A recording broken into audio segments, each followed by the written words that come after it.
Muy buenos días a todas y a todos. Gracias nuevamente por acompañarnos y reciban un caluroso saludo por parte del CIEDO-IP. Gracias por estar aquí con nosotros en este evento de divulgación. Construyamos buenos argumentos desde el modelo argumentativo de Toulmin y las reglas del buen debate. Les agradecemos su presencia, su tiempo y su interés en este espacio de aprendizaje y de intercambio. Antes de dar inicio a la divulgación de resultados del estudio, le pasaremos la palabra a la doctora Aura López, directora interina del CIEDO-IP. Doctora Aura.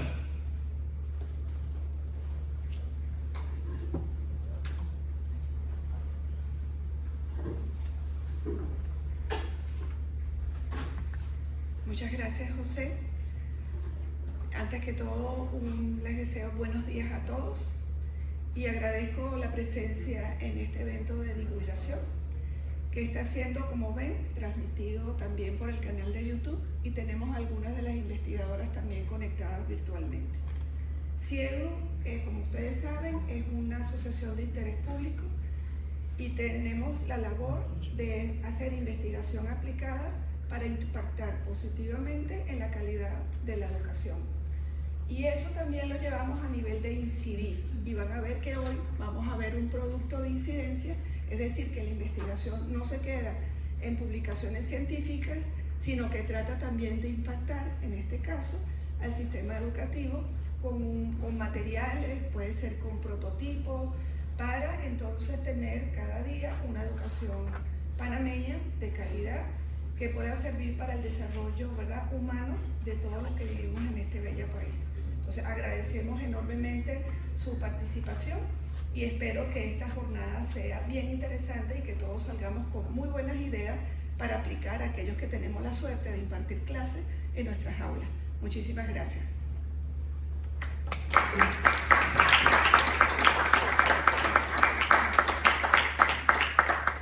Muchas gracias, doctora Aura. Antes de dar inicio, quisiera llamar al podio a la doctora María Heller, directora de innovación en el aprendizaje de la ciencia y la tecnología de la CENACYT. Doctora Heller. Hola, buen día a todos. ¿Cómo les va? ¿Bien? ¿Les va muy bien? ¿Cómo les va? Bien. Ahora sí. Les va bien, están acá dispuestos a escuchar y aprender. Bueno, es un placer para mí darles la bienvenida a este espacio de aprendizaje y de reflexión que nos propone siempre el CIEDO a través de las diferentes investigaciones que realiza. En el día de hoy tendremos la oportunidad de conocer el trabajo de investigación de Nanette Svensson, Dennis Steinzer, Norma Miller y Jane Saldaña, que se relaciona con la utilización del modelo argumentativo de Toulmin para fomentar el discurso argumentativo en estudiantes universitarios de primer ingreso en la Universidad Tecnológica de Panamá. El modelo de Toulmin, aunque se desarrolló hace décadas, es bastante relevante y pensándolo sobre todo ahora con el tema de las redes sociales, ¿no? Ahora hablaba de la importancia de lo que vamos a aprender hoy para los que son académicos, para los que dan clases, pero a mí también me parece muy relevante para la mirada para usarlo como lupa frente a lo que aparece en las redes permanentemente como afirmaciones que en realidad le faltan todos los componentes que ojalá Norma nos explique, que tiene, que tiene el modelo de argumentación de Toulmin, ¿no?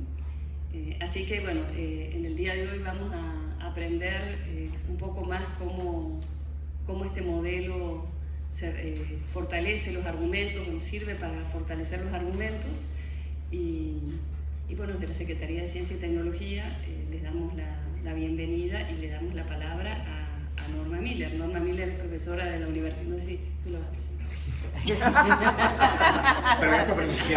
Sí, Norma Miller es profesora de la Universidad Tecnológica y es investigadora asociada de CIEDO y bueno, ahora la vamos a presentar en más detalle y va a ser la que en el día de hoy nos va a presentar este trabajo que espero que nos sirva, como digo, no solamente para la parte académica, sino también para la vida, que creo que también fue parte de lo que Toulmin proponía, ¿no? Una manera de pensar que ayude a fortalecer los argumentos de la vida, no necesariamente nada más para los académicos, que después lo hayan usado los abogados, que se use principalmente en derecho, No quiere decir que no se pueda usar como una manera de organizar los argumentos en la vida y como, para mi mirada, como una lupa para leer lo que aparece en las redes, para ver dónde está el sustento, en qué se basa. Me parece una buena estrategia. Bueno, muchísimas gracias a todos por estar aquí y le voy a ceder la palabra. Gracias.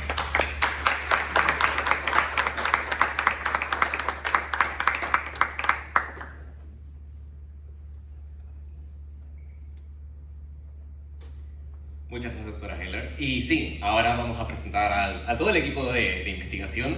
Ya escuchamos hablar un poco sobre él. Aquí la doctora Norma Miller, que nos acompaña.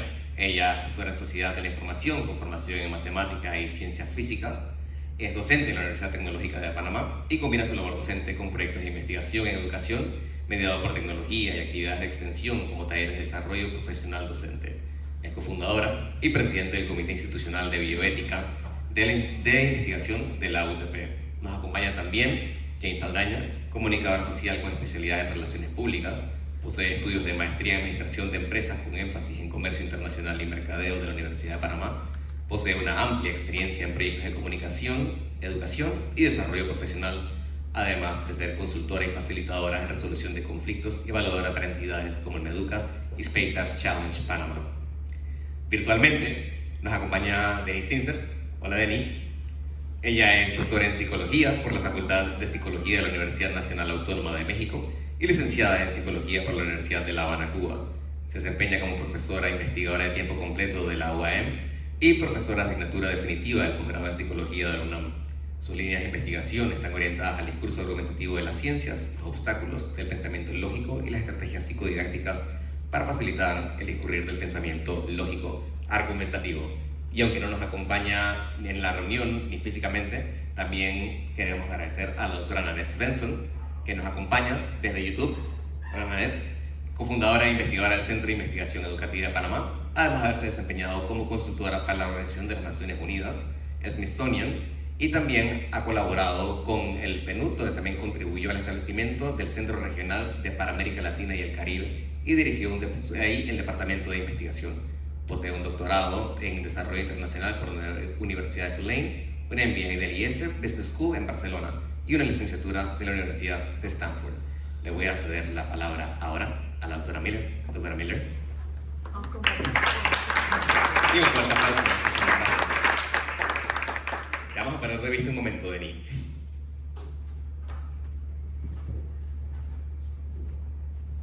Buenos días, sí, se escucha todo bien. Bueno, buenos días a todos los presentes. ¿Hay algún lugar donde me debo parar o no parar? Ok. A los presentes, aquí físicamente, qué bueno estarlos viendo, a los que nos acompañan vía web y los que más adelante verán pues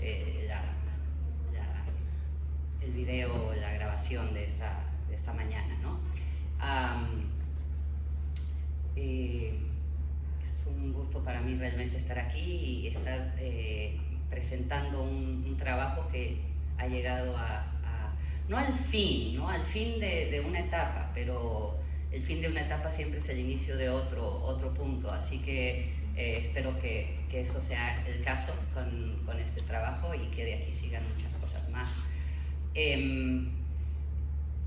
Debo de decir que, bueno, primero sí quiero tomar unos momentitos para agradecer al Centro Regional de Chiriquí de la Universidad Tecnológica de Panamá, donde se realizó este trabajo, con el apoyo de su directora, la doctora Ivette Moreno, que hubiese querido acompañarnos de alguna manera, pero demasiados compromisos previos pues no se lo permitieron. Entonces estoy con varios sombreros aquí. Tengo el sombrero de saludarlos en nombre de ella, y ahora yo hacia ella pues a expresar mi agradecimiento, porque realmente estos trabajos uno a veces no ve el nombre del investigador o de los investigadores en los productos, pero no ve todo el equipo que hay detrás. Y En el caso de la realización del proyecto, pues el equipo de Chiriquí fue muy importante. Toda la logística, la divulgación para reclutar a los muchachos, el sistema de ingreso universitario que nos apoyó mucho, ¿verdad, Jane? Así que nuestra gratitud pues al centro por habernos acogido en un momento que era un poquito dramático, no sabíamos muy bien, al final se nos movieron un poco las alfombras como a veces suele pasar, pero pudimos echar adelante. Entonces, bueno, esa es mi gratitud hacia ellos. Creo que también vale la pena tomarse un momentito para recontar un poco cómo surge una cosa como esta, porque mi área no es la argumentación propiamente, ¿sí? Aunque soy docente de matemática, y en matemática ahora puedo afirmar que todo lo que hacemos cuando ponemos una ecuación y luego un signo igual y luego otra ecuación y llegamos a un punto que es el donde va a calificar el profesor, ¿verdad? Al final lo que hemos puesto ahí es un argumento y ahora lo puedo ver así. Antes yo no lo veía de esa manera, ahora incluso he tenido la oportunidad de ir a algunos lugares y presentar en algún congreso esa idea de ver la matemática como un pequeño argumento desde el modelo de Toulmin.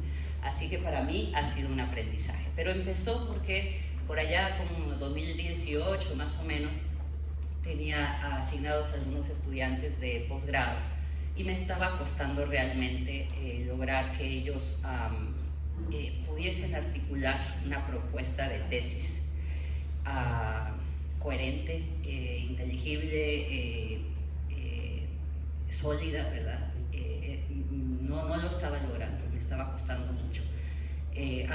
Personas adultas, ¿verdad? Pero pues formadas en este sistema nuestro acá que no nos fortalece esas habilidades. Entonces me puse a buscar qué podía encontrar y por ahí me salió lo de Toulmin.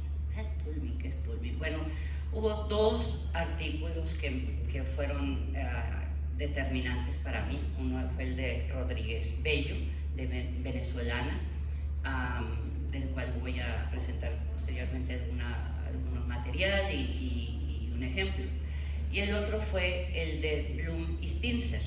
En ese momento yo no tenía idea quién era Stinser, ni Bloom tampoco, pero ahora sé que son colegas en México.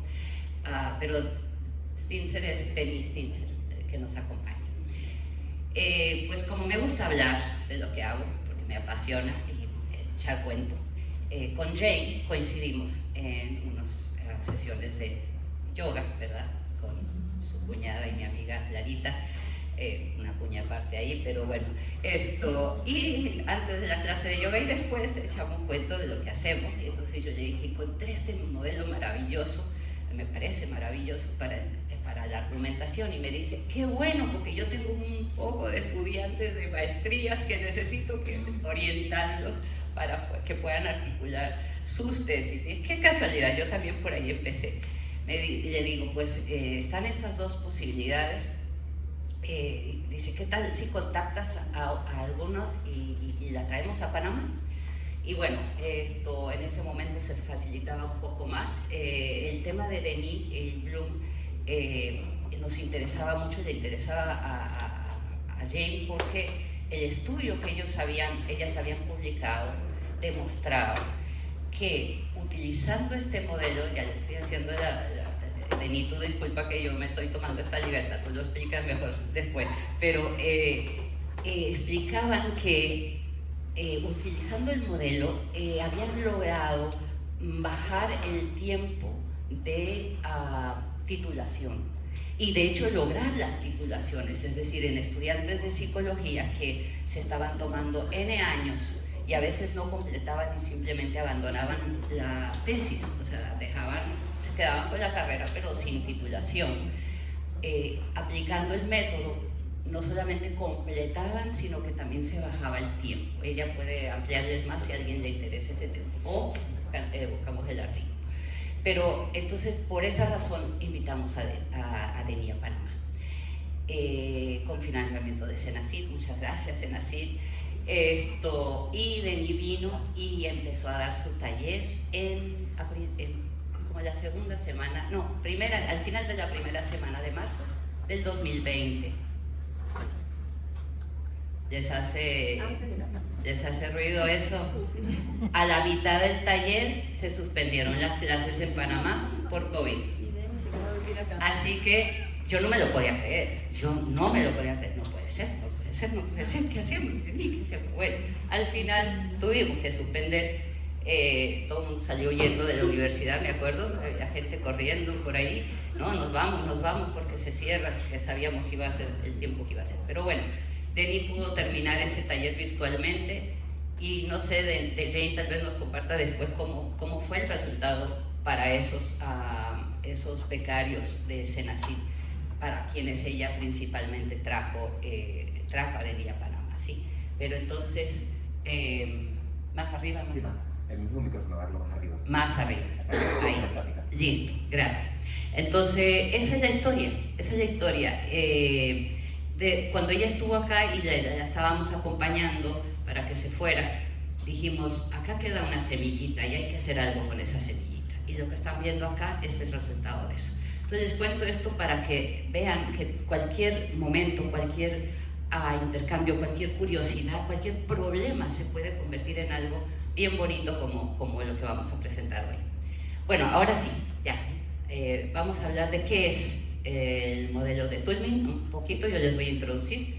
¿Qué tengo que hacer yo aquí? Hacer clic en algún botoncito que apunte para adelante o para atrás. A ver, vamos a ver. Bueno, este es el señor Toulmin. Él era filósofo, eticista y educador británico. Murió en el 2009. Su trabajo principal por el cual es conocido fue un libro que publicó en el 58 y por el cual los ingleses no tuvieron mucho interés, ¿sí? La idea que lo que él estaba haciendo como viendo la argumentación, que él la conocía muy bien desde el punto de vista filosófico, como filósofo, ¿sí? Que es más próximo a lo que hacen los matemáticos, que es un razonamiento muy formal. Él decía, eso no se aterriza tan fácilmente en la cotidianidad o en la academia más común, digamos, que no sea tan rigurosa, ¿no? en el formalismo. Y se dedicó a estudiar buenos argumentos y pudo identificar en ellos ciertos 6 elementos en particular que todos los buenos argumentos contenían y cómo estaban estructurados. Y con eso pues se creó el modelo, que ahora se llama el modelo argumentativo de Toulmin, y que tiene la virtud de que se puede aplicar no solamente a temas del ámbito académico, sino que si quieren tener una buena discusión sobre béisbol, o fútbol, o política, o cocina, o cultura, de lo que quieran tener un debate, si quieren construir un argumento bien estructurado, pues seguramente estarán presentes, lo sepan o no, los elementos del modelo de Toulmin. Esto es de acuerdo a Rodríguez Bello, el modelo argumentativo de Toulmin, que de cariño le llamamos el MAT. Es una herramienta heurística, es decir, un andamio, una estructura basada en principios lógicos que se utiliza para alcanzar el objetivo de la argumentación o para validar, si ya tenemos un argumento construido, para validar y aceptar una propuesta como cierta o plausible, ¿verdad? Posiblemente cierta. Esta es la estructura. Una de las cosas que pasa es que hay mucha terminología diferente. Son 6 elementos, pero se les llaman de diferentes maneras. En inglés tienen varios nombres, en español tienen varios. En el artículo de Rodríguez Bello ella da incluso como una especie de glosario con todos los diferentes términos que se usan para cada uno de estos, para que no nos confundamos y sepamos, si le llamaron tal, pero es lo mismo que esto otro, ¿sí? Entonces, básicamente lo podemos ver así. Tenemos evidencias, que también les llamamos datos, observaciones, mediciones, cosas que nos hacen pensar que puede ser cierta una conclusión, tesis, o nosotros le llamamos aserción, una afirmación. En inglés es claim, para aquellos que manejan los términos en inglés. Pero, a ver, si solo tenemos evidencias y tenemos aserción, entonces lo que hacemos es que saltamos a conclusiones, ¿ok? La famosa frase de saltar a conclusiones es cuando vamos de la evidencia a la conclusión. ¿Ok? Si, por ejemplo, yo entro a un cuarto, y les digo a los chicos, ¿verdad? Cuando explico este material, digo, entro a un cuarto y me encuentro con un cadáver ahí, todo ensangrentado, y veo una persona que está encima mirando. Estoy viendo evidencia, hay un muerto y hay una persona ahí. Mi conclusión, aserción, afirmo, lo mató, ¿verdad? A lo mejor lo estaba tratando de revivir, pero yo salté a conclusiones. Entonces, eso no es un argumento. Por cierto, que ese tipo de argumentación entre comillas, este tipo de estructuras, evidencias, aserciones, la usan muchísimo en el mercadeo, para que seamos conscientes. Nos convencen de cosas sin ninguna justificación real, solo nos hacen observar algo y luego nos invitan a la conclusión directamente. De hecho, muchos refranes son así. Si decimos, dime con quién andas y te diré quién eres, pues ahí estamos también saltando a conclusiones, porque a lo mejor tengo que andar con alguien, pero no soy así, pero tengo que andar un poco, porque si no, no logro las cosas que tengo en mente, ¿verdad? Hay muchas situaciones. Entonces, todo lo demás es para construir los puentes, el puente que nos va a llevar desde aquí hasta acá, ¿okay? De forma lógica y válida. El principal elemento de ese puente son las justificaciones, las razones, las garantías. En inglés se llaman los warrants, ¿no? Lo que nos hace saber que tenemos suficiencia acá, que tenemos suficientes razones para realmente aceptar la aserción en base a estos datos que tenemos acá. Los respaldos, bueno, se supone que todo esto lo voy explicando con otras diapositivas que tenía, pero me acabo de acordar que las tengo y ya me fui.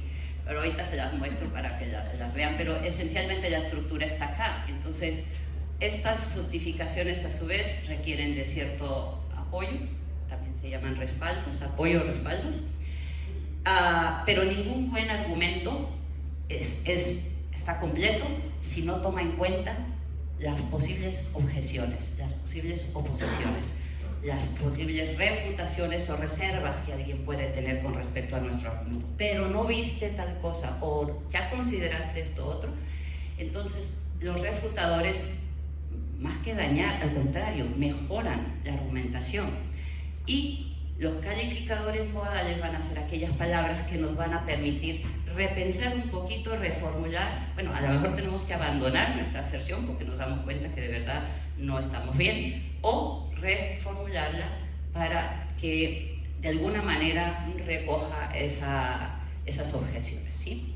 Entonces aquí, como ya me adelanté, pues les voy mostrando los elementos uno a uno. Esto está también en la guía que hemos preparado, este material, pero bueno, la aserción, conclusión o tesis, el punto de vista que se adopta frente al tema, la conclusión que se quiere arribar, con la argumentación, la tesis que se quiere defender para aquellos que están trabajando sus tesis. Y sepan que el modelo de Toulmin se aplica de manera macro o micro, es decir, toda la tesis es un argumento, pero también a veces cuando estamos argumentando dentro de un párrafo o una sección de la tesis, también tenemos argumentos más pequeños, ¿no? Las evidencias son los hechos, datos, observaciones, informaciones factuales a los cuales se refiere la conclusión, ¿verdad? Es la razón por la que inicialmente pensamos que algo puede ser cierto. Y las justificaciones ya también. Creo que todo esto lo fui diciendo, nos da la lógica para hacer esa transición de la evidencia a la aserción. Nos justifica la importancia de la evidencia, cómo la evidencia realmente legítimamente soporta la conclusión. Los respaldos, es importante hacer un énfasis aquí, porque los respaldos, ahí puede haber un poquito de dificultad a veces para discernir entre justificación y respaldos, y no nos tenemos que ahogar en un vaso de agua si no estamos seguros si son respaldos o son justificaciones. Al final lo importante es que esos elementos estén, ¿sí? Las herramientas son para funcionar, no para atorarnos. Entonces, pero la idea de los respaldos es que ¿A quién apelo, verdad? Si hay alguna ley, una ley de algo, o hay un principio, o hay autores, expertos, o hay costumbres locales que son las que están de alguna manera respaldando esa justificación que estamos haciendo. Y como les decía, los argumentos generalmente se expresan con cualificadores y reservas en vez de afirmaciones absolutas. Ese tema, Jane ha sido muy enfática en todo este proceso de que debemos trabajar mucho el no quedarnos en los absolutismos, que es lo que tenemos muchas veces en el discurso común público. Tenemos absolutismos y no nos podemos identificar con una postura absoluta porque no la compartimos, pero una postura con reservas o calificada de alguna manera, pues ya puede sumar a muchos más. Entonces, bueno, ahí está el rol de estas refutadores o reservas. Y aquí cabe destacar que la divergencia y la convergencia están en el corazón de la academia y la definen. La habilidad del investigador para encontrar los rechazos, para contraponer posturas y criterios de los autores sobre un mismo asunto es fundamental. Eso es algo que yo siento falta mucho en Panamá, falta mucho en la academia en Panamá, en la escuela. Eso de que si no estás de acuerdo conmigo eres mi enemigo, en vez de eres mi amigo porque realmente me estás ayudando, o eres un colega o un compañero en esta búsqueda. O sea, nadie somos dueños de la verdad, todos estamos de alguna manera buscando. Y bueno, los calificadores modales, ¿verdad? Que se tienden a expresar en formas de adverbios que modifican el verbo o de adjetivos que modifican a los sustantivos. Rápidamente les comparto un ejemplo. Como dije, es de Rodríguez Bello. Me voy a poner, bueno, aquí lo puedo ver yo. Entonces empezamos, por ejemplo, va a haber una elección, o hay una elección en un determinado país.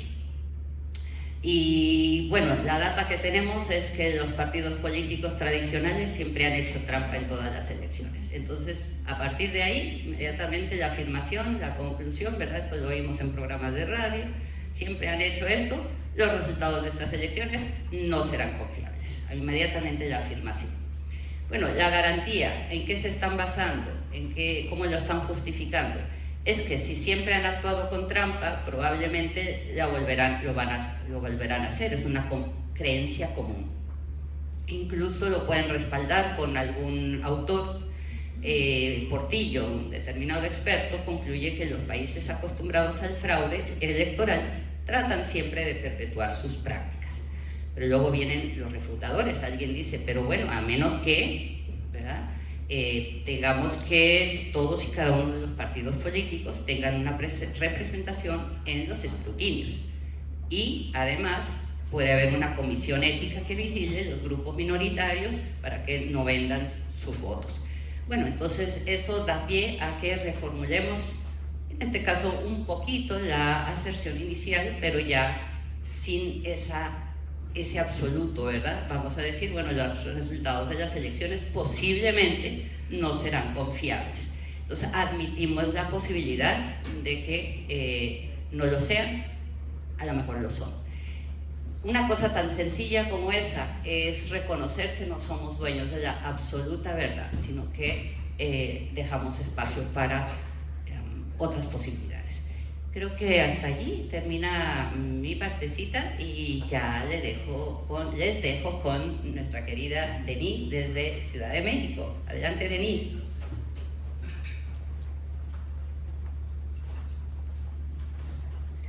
Sí, muchas gracias, Norma. ¿Me escuchan bien? Perfecto. Perfecto. Ok, yo escucho un poquito eco, José. No sé si es necesario apagar el micrófono o algo, ¿no?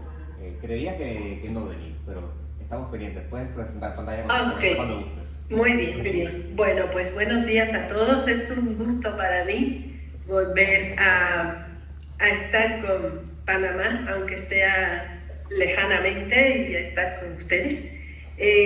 Bueno, y agradecerle muchísimo al equipo, a Norma, a Jay, a Nanette, que bueno, me acogieron con beneplácito y nada, a la universidad también. Y llevamos desde el 2020 trabajando juntas y ha sido muy productivo, provechoso, y creo que vamos avanzando incluso en otros niveles, ¿no? Bueno, en otros niveles me refiero a que ya se lleva el modelo a docentes, a estudiantes más chiquitos. Es un modelo que se practicó mucho con estudiantes de posgrado, esencialmente, y bueno, ya el proyecto que vamos a presentar es con estudiantes un poquito más pequeños, acabados de ingresar a la universidad. Entonces, bueno, hubo que hacer sus ajustes. Yo voy a presentar el proyecto, o sea, lo que hicimos, llevamos a cabo con los estudiantes de la Universidad Tecnológica de Panamá, en especial de Chiriquí. Entiendo que es un campus aparte, y vamos a compartir, permítanme un momentito,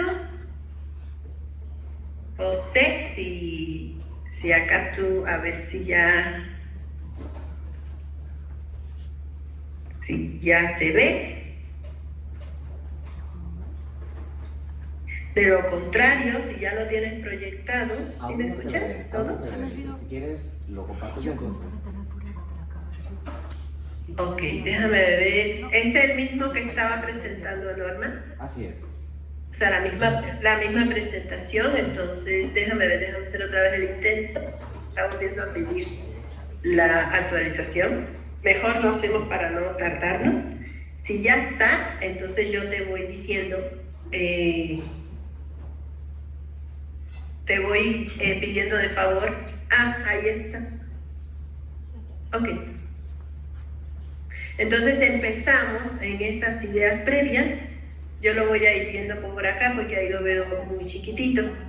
Bueno, como les comentó Norma, el proyecto tuvo la intención de probar empíricamente la efectividad del modelo de Turing en el discurso argumentativo de estudiantes.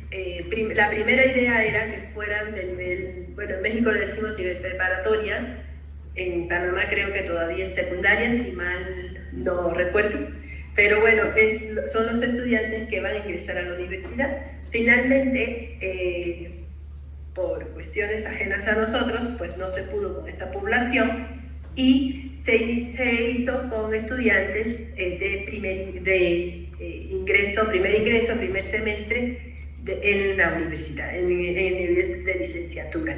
Entonces, acá la idea era probar esto empíricamente, que el modelo de Turing mejoraba la habilidad argumentativa de los estudiantes. El modelo de Turing ha sido esencialmente probado en estudiantes de posgrado y sí ha sido utilizado también en estudiantes de primer ingreso, pero la verdad los datos apuntan más a estudiantes de un nivel superior más avanzado. Para ello, nosotros tenemos que siempre partir de que la necesidad de transmitir la argumentación como un discurso hablado o un discurso escrito o en la elaboración de documentos académicos, institucionales, es una necesidad imperante. No solo, como decía Norma al inicio, para desenvolvernos en la academia, sino en nuestra sociedad actual. Inició una doctora hablando, lamentablemente no recuerdo el nombre, pero hablaba de las redes sociales y bueno, eso es parte de los fenómenos de la actualidad ante los que tenemos que estar discerniendo y distinguiendo qué es lo falso y qué es lo verdadero, qué es lo correcto y qué es lo incorrecto, cuál es la información válida y cuál es la que no es válida, cuál es la plausible o no. Entonces los chicos están ante un caudal de información extremo y hay que enseñarlos a distinguir qué es aquello que sí puede funcionar como una información correcta y cuál no. Entonces en la sociedad actual la alfabetización científica y el pensamiento crítico son indispensables cada día más para el ejercicio de una conciencia independiente, informada y crítica, para la toma de decisiones fundamentales. Entonces, desde la declaración de Hon Kien en Tailandia se planteó esta posibilidad de llevar algunos recursos que utiliza la actividad científica para formar estudiantes, no para formar científicos, porque eso implica otras prácticas pedagógicas, pero sí agarrar de la ciencia a algunos de sus elementos de funcionamiento para meterlo en la educación básica. Eso se planteó desde 1990, cuando se habló de llevar la ciencia para todos, pero sobre todo sus habilidades y sus competencias, no tanto el conocimiento científico en sí, sino cómo se hace ciencia. Es una cuestión un poco más filosófica. Y de ahí surge la idea de agarrar el discurso argumentativo, porque es el diálogo que tienen los científicos, la forma en que se comunican los científicos para generar conocimientos. Entonces, de ahí empiezan a surgir las investigaciones de cómo incorporar la argumentación en la educación básica. Este trabajo es un intento más para formar esas habilidades, cómo se hace la ciencia, ¿no? Tratar de que puedan los estudiantes tener un diálogo, un debate o una forma de analizar las informaciones que tenemos frente desde un punto de vista argumentativo, que es el diálogo clásico de los científicos. Si podemos pasar a la otra, José. Entonces, bueno, dentro de estas ideas previas, recurrimos a la práctica de este modelo, de un taller, y como una investigación cuasi experimental al fin, utilizamos dos modelos para ver qué grupo, qué habilidades se adquirían en cada grupo. Está el modelo de Turing y está el modelo ASPADE, que es un modelo internacionalmente reconocido, sobre todo por su énfasis en la formación de habilidades de debate, de diálogo y de discusión ordenada, sistematizada y controlada. No es un debate sin moderación, sin reglas, sino con moderación y con reglas, para defender una aserción donde van a haber dos grupos, uno que propone y el otro se opone. Entonces ahí está la dimensión de la argumentación, en que una afirmación va a estar respaldada por un grupo que está en contra y un grupo que está a favor, ¿no? Se concibiendo la argumentación siempre como un discurso donde se pone a prueba una determinada conclusión, una sección, y obligatoriamente tiene que haber un grupo en contra y un grupo a favor que argumenten, tratando de depurar, negar o aceptar la conclusión que se está debatiendo. Entonces, el modelo de Turing, nosotros lo hemos visto también como un heurístico mental que contiene los componentes esenciales del buen argumento. Existen varios modelos argumentativos, sobre todo de lingüistas, pero los lingüistas que hicieron su modelo después de Turing no dejan de presentar los componentes de su modelo. Es decir, están más ricos esos modelos, pero el modelo de Turing tiene las bases, lo básico que debe tener un argumento. Entonces se nos hace muy didáctico y, aparte de eso, heurístico, en el sentido de que parece estar incorporado en nuestra mente, o sea, los componentes. Nada más hay que echarlo a andar, tratar de activarlo para que la mente se adecue al orden que Turing dice que debe tener un buen argumento. Entonces ya funciona. Al tener la estructura clara en nuestra mente, podemos construir argumentos en función de los componentes de esa estructura. El modelo ASPADE tiene predominio de los componentes básicos, dialécticos y sociales de un debate argumentado, o sea, pertenece a otra dimensión de la argumentación que respeta esta parte estructural lógica que debe tener un argumento, pero da un énfasis mayor en la socialización de tomar partido ante una conclusión o no, imaginando que hay varias mentes involucradas. Bueno, el modelo de Turing es un poquito más lógico, puede incluso ser llevado a cabo de manera individual. Bueno, pasamos a la otra, José, por favor. La investigación, bueno, tuvimos la fortuna de que fue un proyecto financiado con una gran gestión por parte de Norman Lanett y Jane y CIEDU, que bueno, fue que financió este proyecto. Y retomando estas ideas previas, decidimos hacer la investigación empírica. Se aplicaron 2 intervenciones centradas en la enseñanza, práctica y formación de la habilidad de argumentar en 2 grupos de estudiantes universitarios de recién ingreso. El objetivo del proyecto consistió en conocer la efectividad en específico del modelo de Turing. Vamos a ver cómo funciona, comparando con un grupo que se expuso a otro modelo. Fue un estudio cuasi experimental. Bueno, la muestra no fue elegida aleatoriamente, fue por conveniencia, pero tiene un diseño pre-test, post-test, donde tenemos un grupo experimental y uno de control. En experimental, pues, que se aplicó el modelo de Turing, el de control el modelo SPADE. Tuvieron el mismo número de sesiones, se capacitó a 2 estudiantes avanzados en los últimos semestres, y ellos fueron los que llevaron a cabo el taller. Eso también estuvo muy bonito, porque pues capacitamos a 2 estudiantes ya más grandes para que pudieran a su vez transmitir el modelo y la enseñanza a sus compañeros más chiquitos. Y para conocer la efectividad de la intervención se aplicó en el pretest y en el posttest un cuestionario que ya está validado. Se llama Cuestionario de Habilidades Argumentativas, de estos 2 autores, de Lin y Minces, en el que esencialmente, si cambiamos a la otra diapositiva, José, se les da a los sujetos de estudio, a los participantes, una situación problemática. En este caso fue elegida y fue recreada por Norma, Jane y Nanette. Decidieron utilizar una situación problemática de Panamá, o sea, de contextual, sobre la cual los estudiantes tenían que tomar una postura y responder a 4 preguntas que evaluaban 4 habilidades argumentativas: la posibilidad de afirmar y justificar, construir contraargumentos, generar los argumentos de apoyo, incluidas las refutaciones, y dar pruebas y evidencias a favor de su afirmación.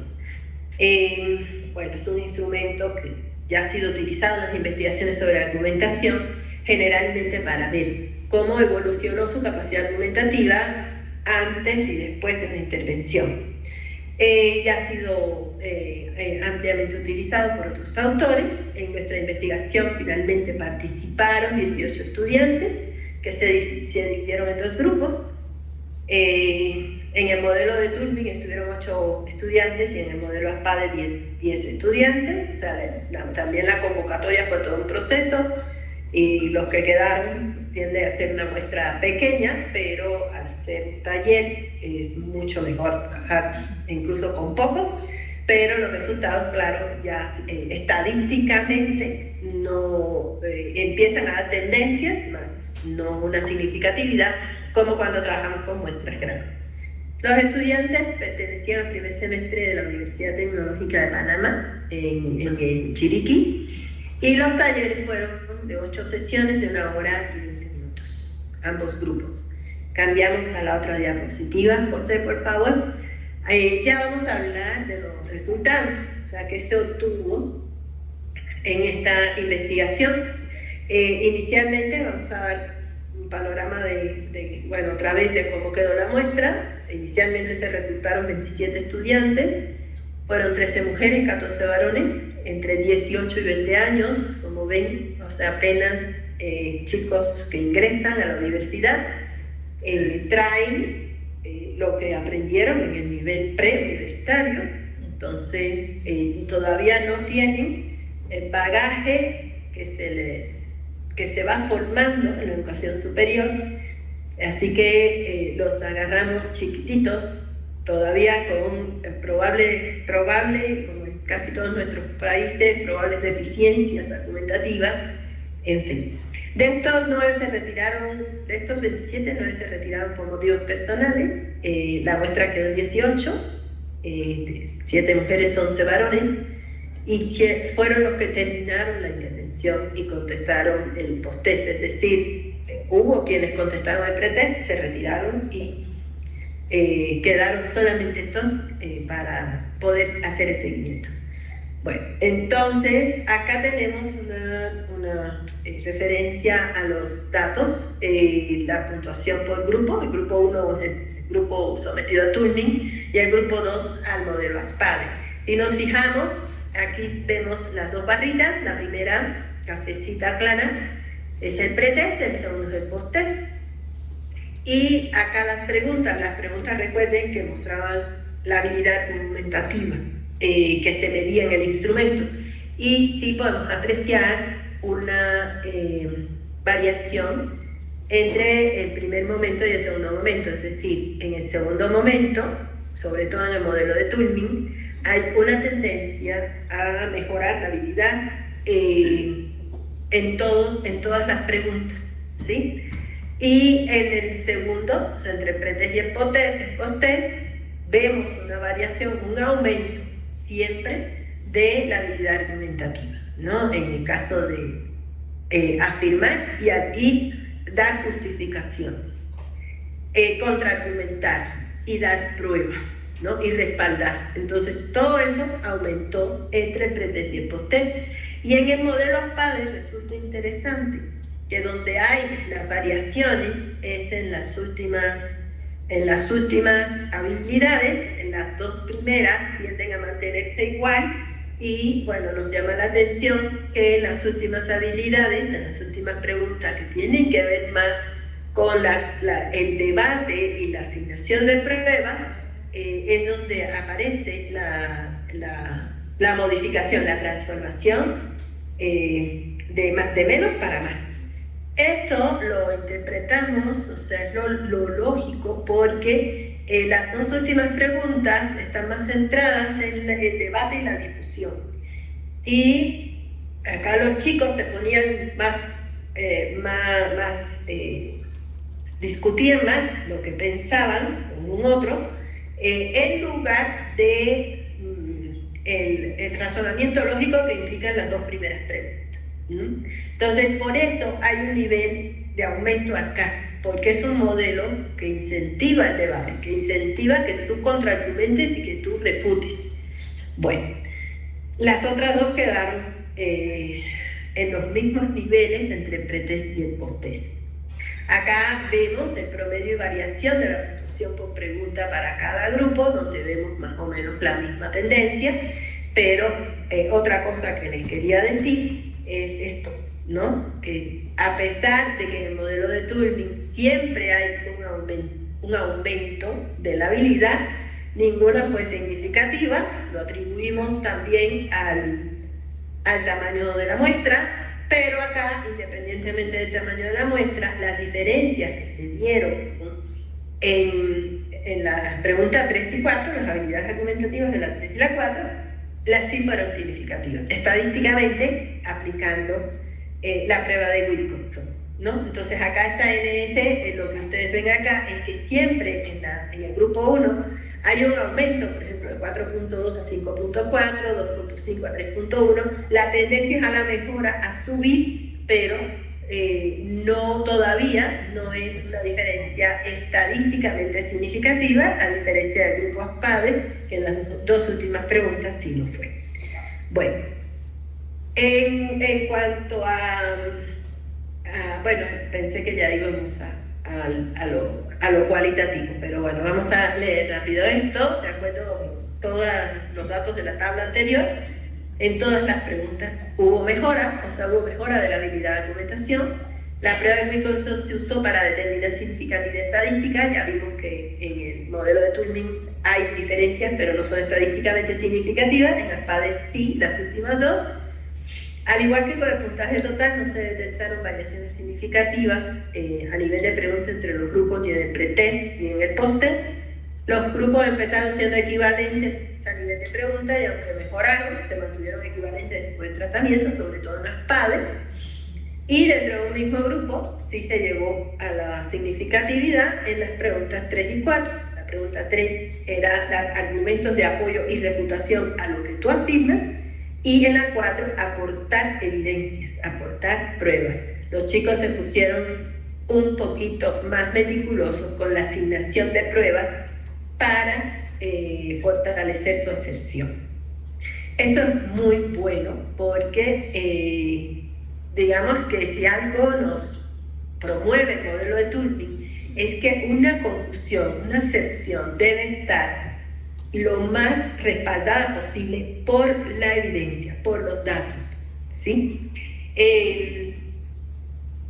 Mientras más datos a favor, más se fortalece la hipótesis, mientras menos datos, más débil es la hipótesis. Entonces, el hecho de querer buscar más evidencias y tratar de hallar para sostener lo que tú afirmas es un avance significativo en la argumentación. Es el respeto a la evidencia y de sostener tus conclusiones si estas son suficientes y necesarias. Como le decía Norma, en la matemática sí podemos esperar a la suficiencia, en las otras disciplinas no, porque generalmente no tenemos evidencia suficiente para nada, pero tenemos que aspirar a ello, o sea, tenemos que aspirar a la suficiencia.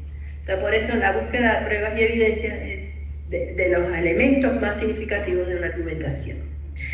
Bueno, en el análisis cualitativo de los datos, ¿qué es lo que hicimos? Luego de estos valores numéricos, decidimos ver cómo fue el cambio, por qué se dio esos valores estadísticos. Y acudimos a un análisis de contenido de la respuesta de los chicos antes y después, es decir, sujeto por sujeto, qué dijo en el pretest y qué dijo en el posttest.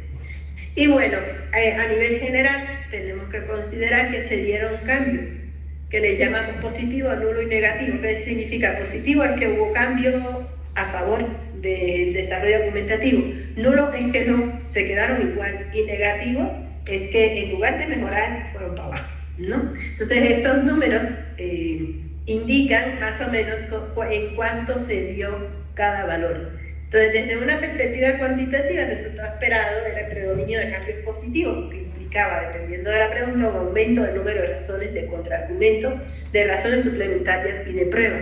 Pero aquí viene lo interesante, que muchas veces, por ejemplo, en los nulos que no cambiaron, como el instrumento, se cuenta cuántas razones dio, 1, 2, 3, 4, y en el posttest, 1, 2, 3, 4, se quedaron igual. Pero por eso los análisis cualitativos son buenos, porque cuantitativamente parece que no hubo cambio. Pero al hacer el análisis de contenido sí, porque no era el contenido de las razones primarias, no eran las mismas que las secundarias, o sea, la del posttest. Y eso, estadísticamente no lo sabemos si no hacemos el análisis de contenido, ¿no? Entonces, los resultados cualitativos fueron más positivos que los cuantos, porque vimos que aunque el estudiante en la primera ocasión apelaba a un tipo de razón, en la segunda apelaba a otro mucho mejor, digamos que incluía valores estéticos, morales, con respecto a la problemática planteada. Por lo tanto, la calidad del contenido argumentativo del posttest era mucho mejor que la calidad del contenido argumentativo que había dado en el pretest. ¿Sí? Si antes decía, ¿por qué no construimos esta carretera después que Norma le hable bien de esa situación que ustedes conocen perfectamente, no sé, podemos decir que, bueno, yo no estoy de acuerdo con la construcción de esa carretera porque, no sé, destruiría la fauna y la vegetación. Y en el posttest podría el estudiante apelar, o sea, decir la misma razón, pero respaldándolo con más elementos. Por ejemplo, se enteró que en tal lugar donde construyeron tal especie, específicamente tal especie, desapareció. Es decir, daba más datos que lo que daba en un inicio. Entonces, en número de razones estaba dando lo mismo, pero la calidad de su argumento en cuanto a contenido era mucho mejor que la primera ocasión. Entonces, acá es lo que decimos, un análisis de contenido donde el cambio fue negativo, no lo apunto a que no siempre el incremento del número de los aspectos evaluados indicaba mejor calidad, sino que en ocasiones, conservando el mismo número o disminuyéndolo, se apreciaba una mejor calidad. En el 50% de los estudiantes se incrementaron las razones que respaldaban su acuerdo o desacuerdo. Es decir, en la mitad de los estudiantes sí se incrementaron las razones de 1 a 2, de 1 a 3, de 2 a 5, o sea, sí llega, después del taller, se les fomentó, o más bien en ellos se formó la necesidad de dar más razones para respaldar su acuerdo o desacuerdo con la pregunta que se le estaba haciendo. Podemos inferir que la intervención desarrolló en ellos la capacidad de búsqueda de asociación de razones convincentes. Es decir, para convencer o convencerse a sí mismo es importante buscar razones que te convenzan a ti, que puedan convencer al otro. Entonces la mayor parte de los estudiantes aumentó una o dos razones más. Esto es un dato cuantitativo importante. En el caso de los estudiantes que obtuvieron cambios negativos, tampoco se puede afirmar que la calidad de la respuesta haya sido precaria. Puede ser que en el pretest hayan tenido 3 razones y en el segundo 2, pero 2 con mucho más calidad que las razones de la primera. En algunos casos también disminuye una razón, pero aparece una implicación mayor de la persona con elementos estéticos y morales que no aparecen o lo hacían con vaguedad en el pretest. En el posttest ya ellos empiezan a apelar a compromisos morales, los cuales tienen una función persuasiva tremenda, más que si señalan razones numéricamente mayores. Y lo otro es que se alcanzó también mayor capacidad de síntesis en la segunda oportunidad, es decir, la argumentación te hace sintético, ir al grano, y en un primer momento, cuando necesitas para convencer, echar mucho, como decimos en México, mucho choro, después que adquieres la capacidad argumentativa vas al grano y tiendes a ser más sintético, ¿no? Bueno, lo otro es que el mayor número de personas conservaron el mismo puntaje en el pretest y el posttest. Bueno, se da un predominio de cambio nulo, pero digamos que también tuvimos esa posibilidad de ver que aunque conservaban el mismo número, podía la segunda ser de más calidad que las primeras. Se apreció un contenido de los contraargumentos diferente, o bien una similitud significativa, sin considerar además que los argumentos que se plantearon al inicio fueran inválidos o potencialmente sustituibles. O sea, desde el inicio los contraargumentos eran válidos, sobre todo porque era un tema en el que se notaba tenían conocimiento y estaban informados, entonces no había necesidad de apelar a otros. En otros casos sí, se apelaron a contraargumentos sustancialmente diferentes. Hubo un caso que cambió de opinión, o sea, de haber estado de acuerdo, pasó a estar en desacuerdo. El modelo de Turing, que fue lo que vimos, por la tendencia del aumento en todas las preguntas, que estimula una mayor búsqueda de razones, que respaldan una posición sostenida como los contraargumentos que no la sostienen. Esto es un indicador importante de pensamiento crítico, porque identificas y haces explícito tanto los argumentos a favor como en contra para tomar decisiones fundamentales. El modelo de Turing es un modelo que hace también mucho énfasis, no solo en la parte del debate, sino en la estructura lógica de un argumento, en el que la conclusión-aserción esté bien fundamentada desde la evidencia y luego las razones que la explican. Entonces es un proceso con una exigencia mental mayor.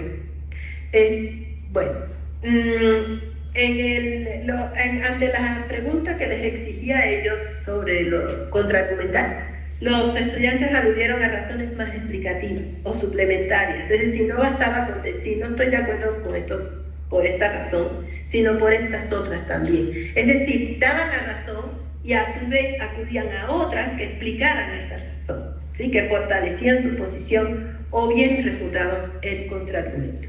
Hubiera sido bonito que vieran las respuestas de los estudiantes para ver esta diferencia. Eso está en el artículo que estamos en proceso de publicación, que ya fue aceptado con modificaciones, así que nada más está en proceso de mejora y cuando esté publicado, pues esperemos que tengan acceso a su contenido. Entonces, de acuerdo con el contenido de la respuesta, los estudiantes tendieron a esforzarse en un debate crítico a favor de sus razones y a contraargumentar las posiciones contrarias, y en ocasiones reconocieron explícitamente su valor, es decir, incluso el valor de las refutaciones.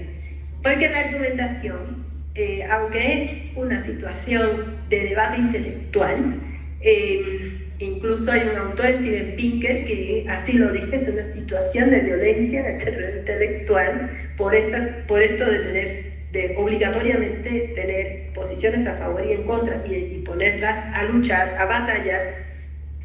Si algo es la diferencia de una situación de violencia común, vulgar, es, digamos, El sentido de aceptación de la crítica es que consideras que es necesaria la crítica si quieres llegar a una afirmación verdadera o válida. Es necesario que exista el contraargumento, entonces si tú reconoces que el contraargumento tiene un valor, estamos favoreciendo un diálogo democrático constructivo, ¿no? Y no violento.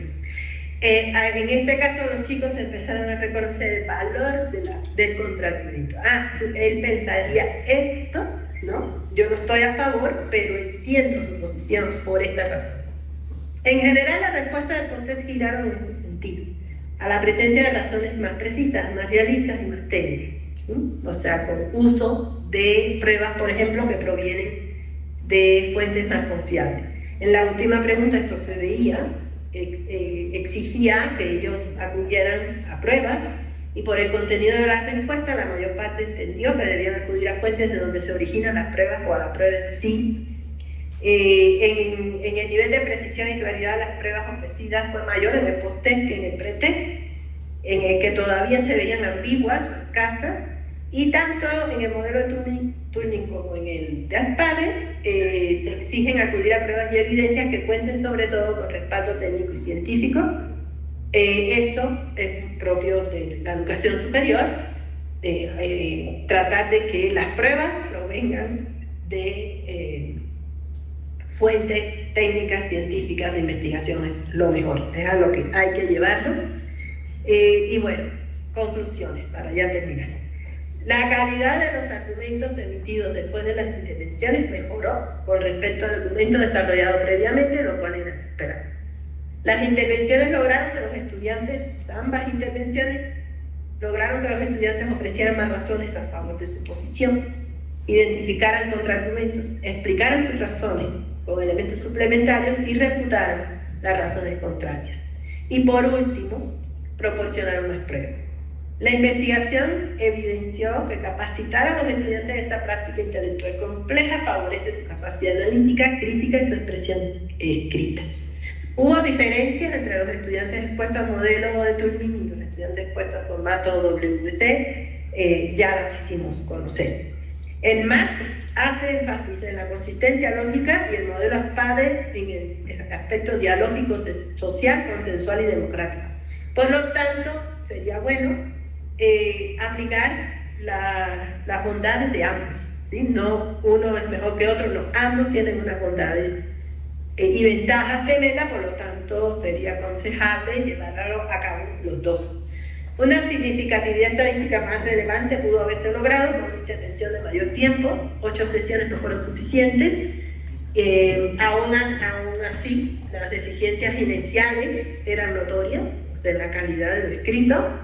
Y con respecto al instrumento de Leibniz, concluimos que se enriquecería si tomara en cuenta en la rúbrica de evaluación no solo el aspecto cuantitativo, sino el cualitativo, porque si no pareciera que no hubo diferencia. En los materiales y la experticia desarrollada para esta investigación están disponibles para la UTP. De ahí salió un artículo y la guía didáctica que está en estos momentos en existencia. Bueno, sería todo. Muchísimas gracias. No sé si hay alguna pregunta. Yo me suelto a hablar. Pues pueden interrumpirme cuando lo deseen. Sería todo de mi parte, José. Muchas gracias por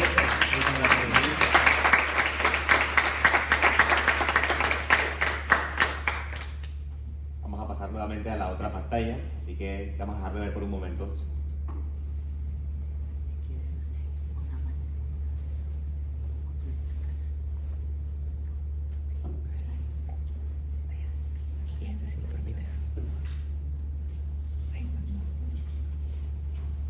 Sí, bueno, muy buenos días a todos. Esto está apagado. ¿Se escucha? Yo creo que sí. Sí, ¿verdad? Buenos días a todos y a todas. Yo creo... ¿No se escucha? Para que quede en la grabación. Ok. Sí.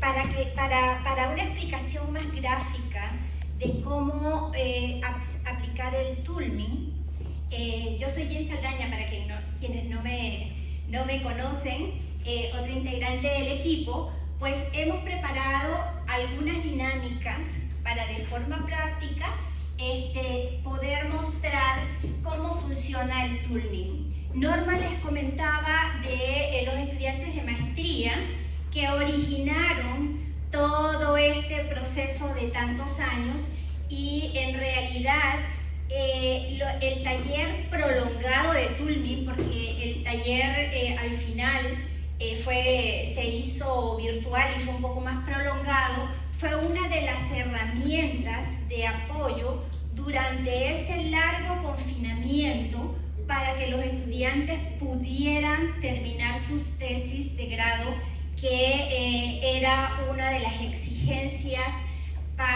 de Senacid a los becarios nacionales. Entonces, incluso forma parte del equipo de la Senacid en este momento uno de los estudiantes que en ese momento se encontraba haciendo tesis.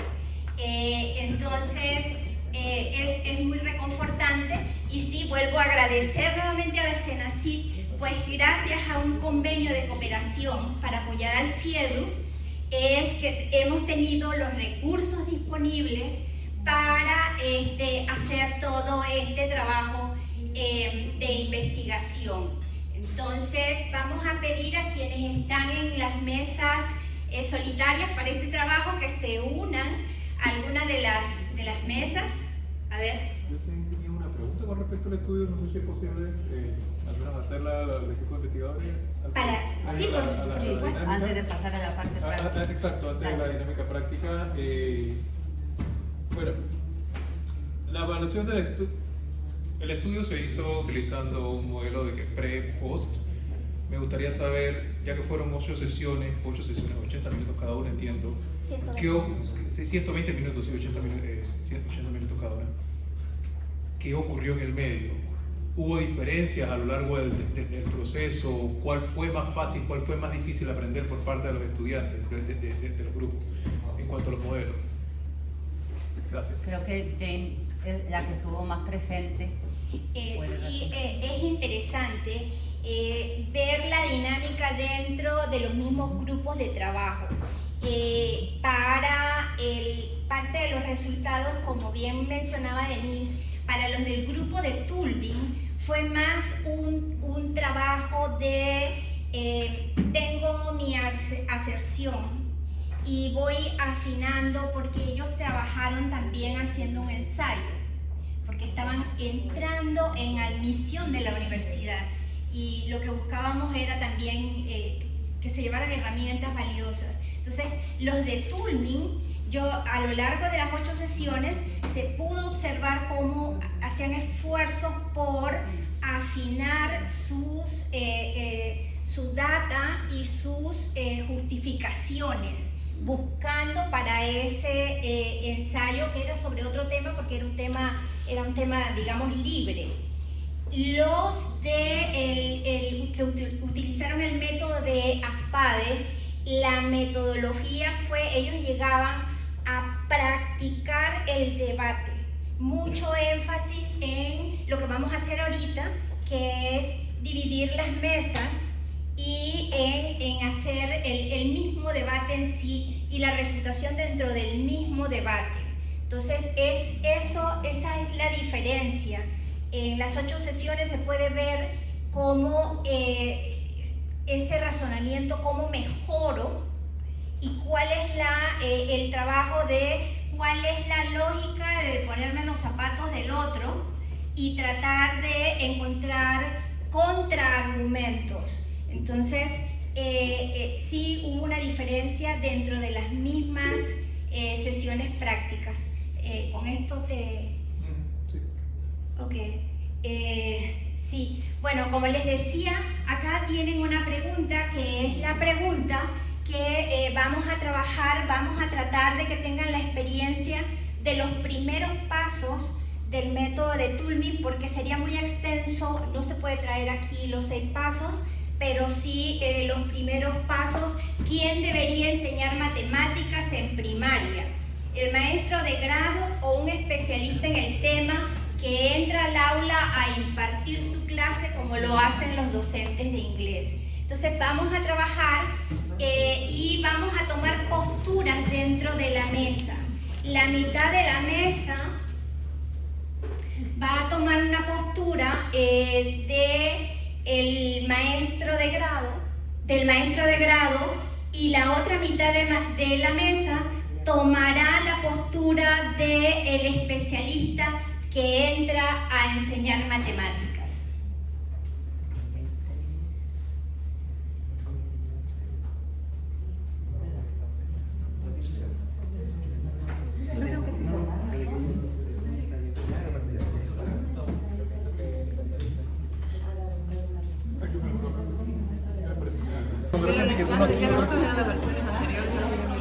Y están en todos lados en el carro, o sea, hay diferentes compartimentos para cada uno. Y la sección final tiene que ser que tiene que saber cosas, por supuesto, ¿no? Pero ¿Tú crees que el maestro? yo creo que el maestro, o sea, en realidad no lo creo. No, está bien. Tengo bastantes hermanos. Consideremos, claro, de matemáticas, maestros generales enseñando matemáticas.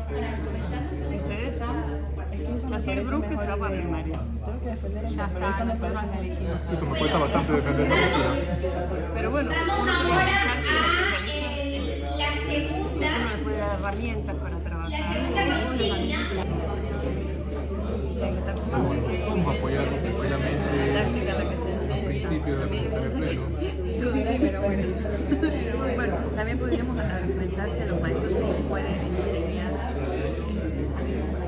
digamos, fortalecer la parte del contenido. Un montón de cosas. Por ahora de especialista. Vamos a pasar a nuestra cuarta consigna y que se inicia con la pregunta: ¿cómo convencería a los compañeros de mesa de lograr que la posibilidad de dar las razones? Sino que se desarrollen habilidades que ¿La decimos? Ok, perfecto. Entonces, si ya tenemos esta lista, vámonos un poco a la reflexión y las preguntas sobre la experiencia.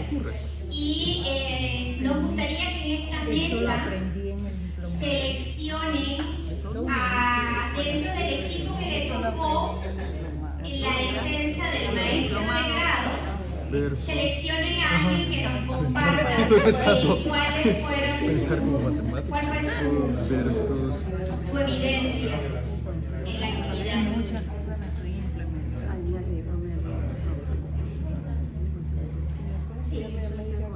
Y vamos a pedir también acá a esta mesa ¿Con quién lo hizo? quienes defienden la posición del profesor especial dentro del aula de clases se prepare para compartirnos sus respuestas.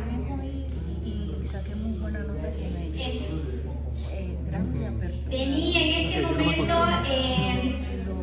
nos gustaría contar con tu colaboración una vez las dos mesas hayan presentado para tus valiosos comentarios sobre las exposiciones acá. Vamos con la mesa número 1 y la defensa de la enseñanza de matemática por el maestro de grado. Hola, buenos días a todos. Bueno, nosotros sacamos. Estos segmentos son los que se pueden enseñar. Ok, sacamos 3. En este caso, la primera, consideramos que el maestro tiene un pensamiento más lógico para poder enseñar las matemáticas, ya que se integra con otras asignaturas, menos educación física e inglés en algunos casos. En segundo lugar, hay una vinculación entre los maestros del mismo grado que fortalece el proceso de enseñanza de la matemática. Y en tercer lugar, el maestro de grado pues tiene un lenguaje más sencillo a la hora de dar la formación, ya que ellos tienen formación en pedagogía y didáctica. Gracias. Buenas. Sí, el punto acá sería que el docente domina. Docente especial, se refiere. Sí, el el especialista domina la disciplina, pero también hay un pero allí, por supuesto, ¿no? Que también debe dominar lo que tiene que ver la didáctica y abordarlo al nivel. No es nada más cuestión de conocer la materia. Y lo otro es que también puede conectar diferentes temas que también van a depender del nivel, y puede entonces reajustar y conectar tema por tema, nivel por nivel.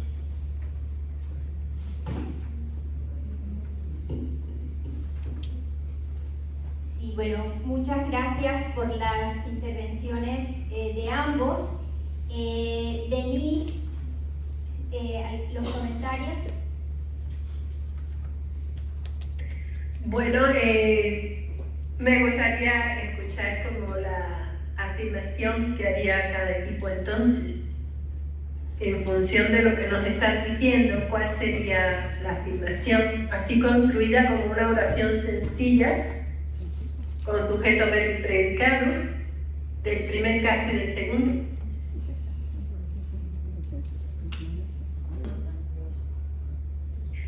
La primera compañera, ¿no? ¿Qué afirma entonces? Que el maestro de grado, con su formación en pedagogía y didáctica y la integración de todas las materias, tiene la facilidad de dar las clases a los estudiantes de la primaria. Ok, muy bien. ¿La segunda persona?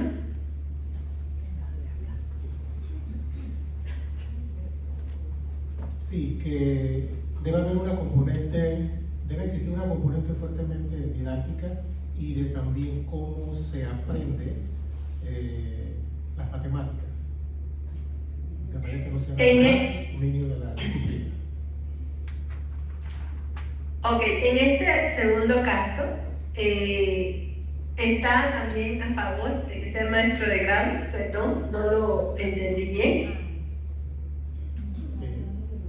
Dentro de las discrepancias hay razones y razones, ¿no? Pero existiría un término medio, quizás que el docente de primaria tenga también una muy buena formación en matemáticas, porque comentaba a un colega aquí, que entonces dejan sin función al docente de primaria. Y lo hace. Muy bien, entonces tu afirmación es que puede ser un especialista en matemáticas con conocimientos pedagógicos y didácticos de las matemáticas. ¿Esa sería su afirmación? Sí, es correcto. Ok, muy bien. En esta parte, Jane, es puramente responder haciendo una afirmación con razones. Faltarían los contraargumentos, ¿no? En eso pasamos ahora. Sí, vamos a preguntarle al equipo. Sí, vamos a preguntar entonces la segunda parte de la dinámica, que es precisamente esa, la de los contraargumentos.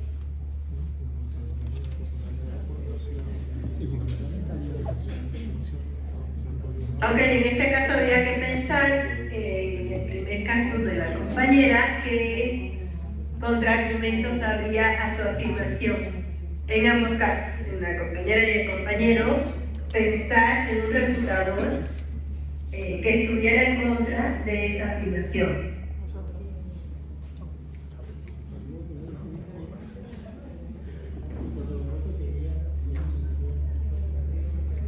Sí, bueno, nosotros al menos en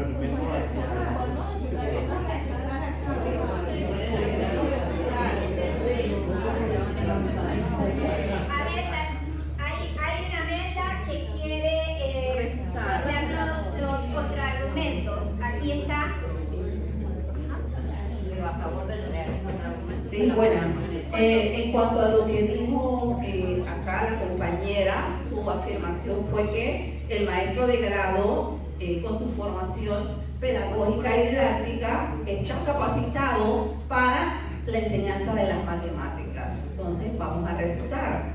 Nos vamos a los resultados de los estudios que se han hecho, de los análisis de los exámenes que se han hecho, que sea PISA, lo que sea, y vemos entonces que la mayoría de los estudiantes fracasan en matemáticas y en español, ¿cierto? Entonces, eso me dice que el docente o no tiene la formación didáctica que se necesita o pedagógica, o no está aplicando las matemáticas con los conocimientos didácticos a los estudiantes. Algo está pasando allí, pero definitivamente no está capacitado para ser el docente de matemáticas de este estudiante. Tiene que ser un especialista. Muy bien. Acá tenemos esta mesa que también va a presentar sus refutadores. Pero aquí, ¿a cuál de las dos? Estamos a favor, no sé. Las refutadores del equipo a favor de los maestros de grado. Sí, buenos días. Bueno, más fuerte. Habemos finalizó con que el docente no tiene las capacidades según las pruebas que se realizan pues a nivel, esto más que a nivel pedagógico, es a nivel de deficiencias estructurales del sistema, lo cual se podría aplicar a su vez a un docente especializado. Por lo tanto, como se hace el ejemplo de inglés, de que los docentes especializados de inglés dan una materia aparte, también hay colegios, por ejemplo, privados, el teacher de inglés también es el maestro de su salón y imparte clases en inglés. Por lo tanto, si el docente está capacitado, puede dar sus clases de matemáticas a nivel de grado, que además conocería todo su entorno, conocería su salón y tendría ciertas capacidades didácticas que le permitirían pues, transmitir muchísimo más la información a su salón que esperar que viniese un docente 1 o 2 veces por semana. La afirmación sería que las deficiencias estructurales se podrían entonces aplicar a las dos, tanto a docentes especializados como a docentes de grado. Por lo tanto, si el docente de grado mantiene las capacidades básicas de matemática, español, inglés y ciencias sociales, debería poder impartir totalmente sus clases sin necesidad de un docente externo. Gracias. ¿Denis? Sí, yo, Denis, no sé tú, bueno, creo que es un buen momento para intervenir, pero yo lo que estoy escuchando aquí es, tenemos la propuesta a favor del maestro de grado, luego un contraargumento, y me parece que estoy escuchando una refutación, ¿verdad? Denis, a ver, ¿nos comentas? Sí, en el último entiendo, en la última contrarrefutación, entiendo que también hay maestros que son especialistas que tienen que dan sus clases que tienen resultados negativos, al igual que un maestro de grado. ¿Entendí bien? Y que a su vez que el maestro de grado ha estado capacitado pedagógicamente para impartir varias materias. En realidad, desde mi punto de vista,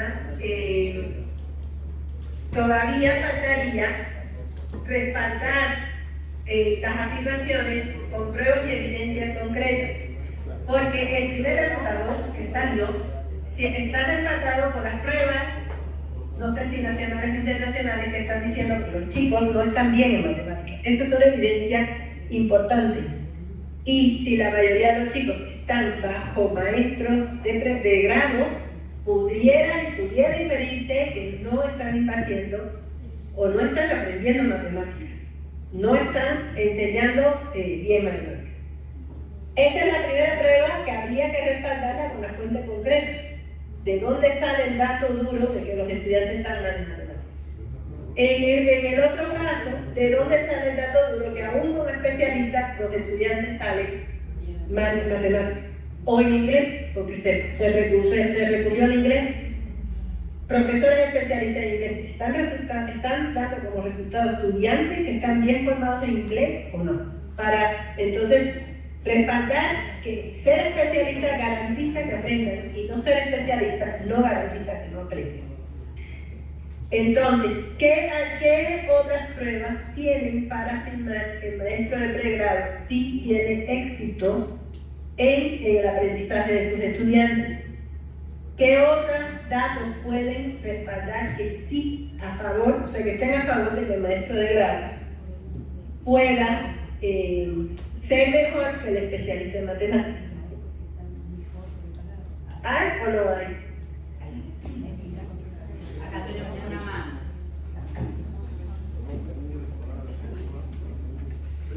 Hola, buenos días. Sí, nosotros estamos en postura del especialista, ¿sí? Entonces hay pruebas, por ejemplo, en la reestructuración de la educación de Singapur, ¿sí? Que ellos hicieron una reestructuración en su educación, especializando a sus docentes en matemáticas.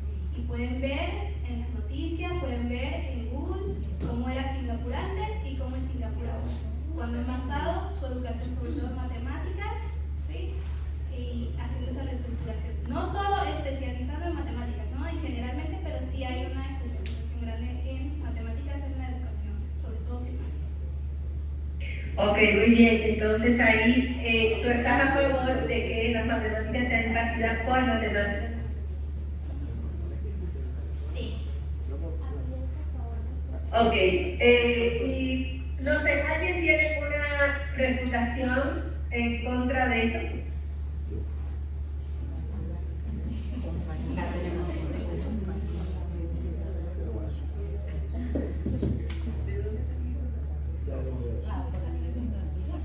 Por ejemplo, yo podría decir que hay estudiantes que dicen, mi profesor es matemático, es muy bueno en matemática, pero malísimo enseñando.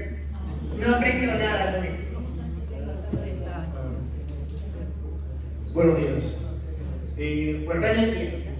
Sobre lo que hablamos de Singapur, algo muy importante es contextualizar a nivel nacional cómo se tiene. Entonces hay un estudio que salió hace poco sobre la evaluación del método Singapur en la enseñanza de las matemáticas aquí en Panamá, de Zaleska Ramírez, en donde en sus resultados muestra que la metodología como se está aplicando en este momento pues no ha sido la más efectiva para la enseñanza de las matemáticas de parte de los docentes que están dando las matemáticas a pesar de la especialidad. Entonces creo que traer a colación métodos extranjeros sin contextualizar lo que se está haciendo aquí y ver los estudios que se están haciendo aquí al respecto, pues no tienen la argumentación suficiente para poder refutar lo que nosotros estamos en este momento afirmando. Ok, entonces, desde tu postura, tú reconoces que no hay estudios suficientes, investigaciones suficientes para afirmar que un matemático o un maestro de grado podría enseñar mejor. Sí, acá detrás. Entiendo eso. No, acá estamos a favor de los especialistas. De aquí para acá estamos a favor de los especialistas. Bueno, yo en realidad estoy partido de que está en ese sentido. Y los que están a favor del especialista, digamos que el refutador principal es que los estudiantes están bajos en matemáticas y han sido productos de maestro de grado. Por lo tanto, se puede concluir que no están enseñando bien matemáticas. Ese es el refutador principal. Ok, ¿alguien del equipo que está a favor del maestro de grado tiene evidencias de que los maestros de grado sí han sido eficientes? Ok, ustedes pues. Ajá. Acá al frente Hola a todos. No conozco, yo estoy a favor de los maestros, Yo no conozco estudios que se hayan realizado en Panamá específicamente sobre la enseñanza de la matemática, pero sí sé que existe a nivel internacional evidencia de que la manera de enseñar de los docentes, es decir, la didáctica que utilizan para enseñar determinado contenido, tiene una influencia en el aprendizaje. Por ejemplo, aquí en Panamá lo hemos demostrado en la enseñanza de las ciencias, ¿no? Usar un determinado método implicaba que los estudiantes adquieran mayores aprendizajes. Supongo que en la matemática debe pasar igual, pero no sé de un estudio aquí en Panamá, pero sí sé que existen evidencias a nivel internacional. Así que yo creo que los docentes que están formados en la enseñanza de un determinado contenido lo pueden hacer muy bien y alcanzan mejores resultados en los aprendizajes de sus estudiantes. Ok, siendo así, ¿cómo se construiría la nueva afirmación a raíz de lo que se ha planteado hasta el momento? ¿Cuál sería una nueva aserción? Hay una intervención más por acá, vamos a ver, y luego para ir cerrando, como propone Denis, ir cómo nos va a quedar la aserción al final de esta historia. Bueno, a mí me gusta ser más práctico, estar elucubrando por las nubes. Los resultados en Panamá son pésimos. Y lo hablo desde el punto de vista de lo que espera, por ejemplo, el mercado laboral en Panamá. Solo eso nos está diciendo a nosotros que no hay cosas que están funcionando bien en el sistema educativo. Y también en el área de la formación de educación superior, que son los que forman a los maestros y nos dan a los especialistas. Para dar un ejemplo, como le comentaba yo aquí a los compañeros, ¿cuántos años en el sistema los muchachos nuestros estudian inglés? ¿Cuántos años? 12 años. Y cuando terminan saliendo de sexto año, lo primero que te dicen en el mercado laboral, las empresas, porque yo represento al CONEC también en muchos temas de esto, es no saben hablar inglés. No hablan inglés. Entonces, ¿cómo tú inviertes 12 años de tu vida, ¿verdad? Y este niño no sabe hablar inglés? Ni que digamos lo que está pasando en otros aspectos como las habilidades que hemos hablado aquí, ya sean blandas o sean duras. O sea, hay un problema serio en el sistema, pero que no lo quieren reconocer. No lo quieren reconocer y siempre nos están echando cuentos de que estamos avanzando. Tenemos que sentarnos realmente los que estamos involucrados en esto y ver de fondo qué es lo que está pasando. Porque si no, seguiremos en lo mismo.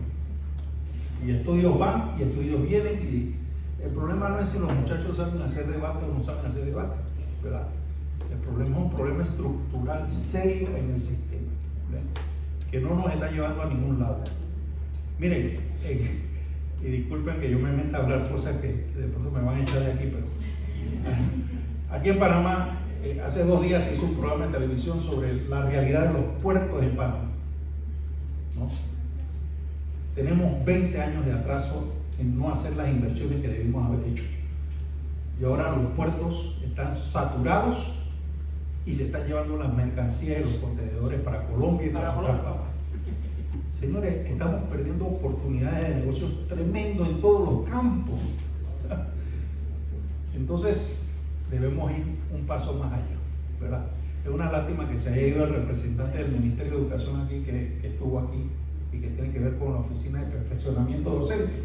Hubiese sido interesante escuchar lo que él tenía que decir, porque casualmente la universidad que yo represento, que es OTEIMA, nosotros preocupados por esa situación hemos comenzado a sacar licenciaturas en didáctica y maestrías en didáctica en las matemáticas, en la química, en la biología, en la física, porque nos hemos dado cuenta que los que están enseñando porque perdieron su trabajo en la empresa privada y no les queda más remedio de ir a enseñar a la escuela, pero no tiene absolutamente conocimiento alguno sobre didáctica. ¿Ven? Entonces, eso es lo que tenemos. Y eso es un problema tremendo, señor, ¿verdad? Bueno, ya, no me van a echar. Muy bien, no sé, Norma, bien qué tiempo tengamos, pero aquí se ve claramente que pueden haber 3 posiciones fundamentales y cómo al final puede generarse una. Lo que creo que comparten los tres equipos es la importancia de saber enseñar, de la didáctica, del conocimiento de la didáctica, probablemente con independencia de si es maestro de grado, si es especialista, o como se llama, o ambas cosas, que se requieren ambas. Pero la importancia de saber enseñar, de tener conocimiento de cómo enseñar las matemáticas, es crucial para enseñar. Creo que la afirmación, una de las afirmaciones ya con el cualificador modal iría por ahí. Ante la pregunta, independientemente si es maestro de grado o si es especialista, es importante que domine la didáctica de las matemáticas para entender. El último compañero hizo una acotación importante. En la pregunta se dice, así como el especialista en inglés, es decir, alguien que da inglés tiene que saber inglés. Y él está diciendo, en Panamá ser inglés 12 años y no hay personas que no dominan el idioma a lo largo de esa enseñanza. Por lo tanto, está apelando a que, aunque seas especialista de inglés, si no tienes la forma de enseñar una segunda lengua con conocimientos didácticos, no van a aprender. Creo que la nueva afirmación va por el lado de la didáctica más que si eres especialista o no.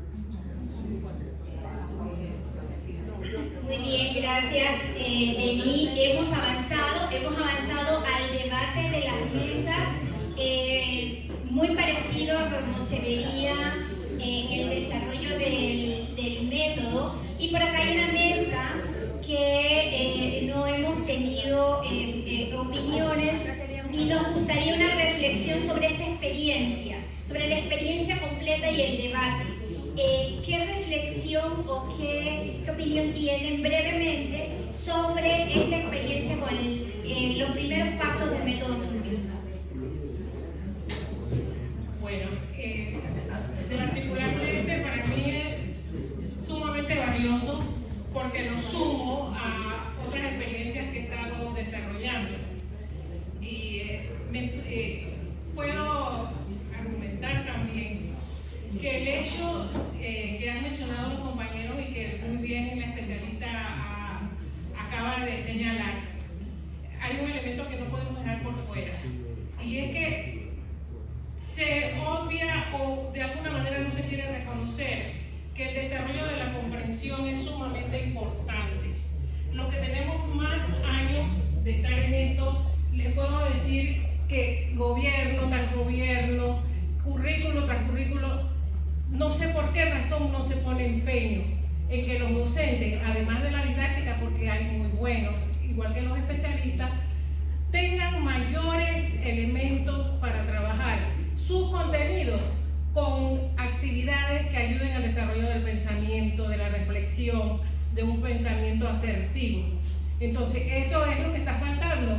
Siguen llegando nuevos, ahora estamos todos inmersos en inteligencia artificial y en todo aquello, y se monta todo el mundo en el carro, y algo tan básico como es el desarrollo del pensamiento está dormido en algún lado.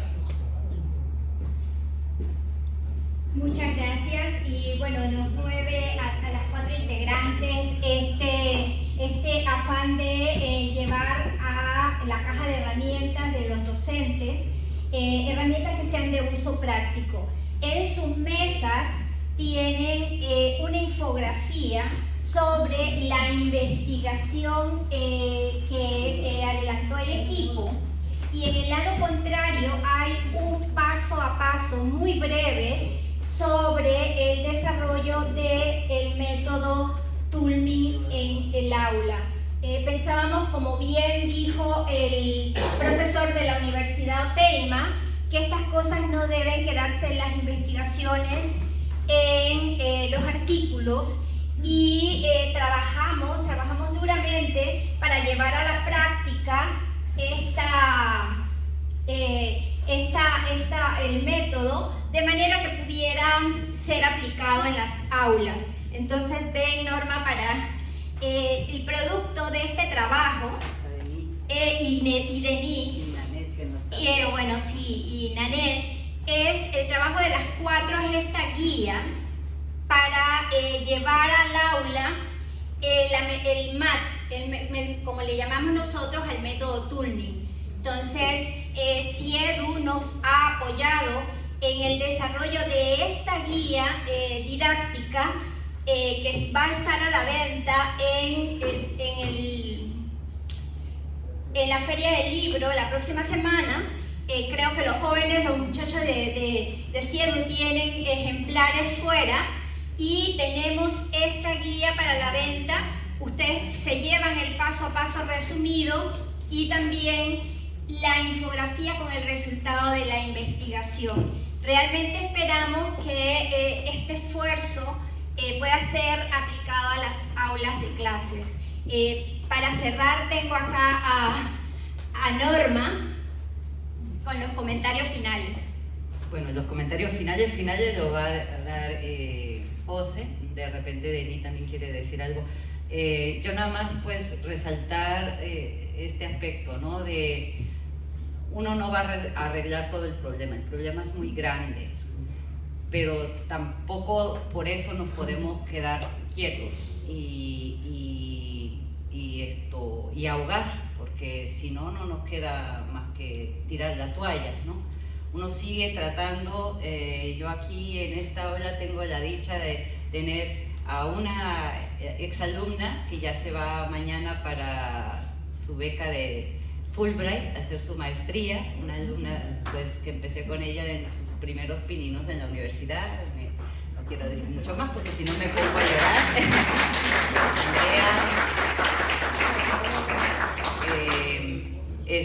Y hay otra que si bien no fue mi alumna, pero también tuvimos algún intercambio, nos pudimos conocer un poquito en la Universidad Tecnológica en Chiriquí, y viene de allá y es una chica con mucho potencial.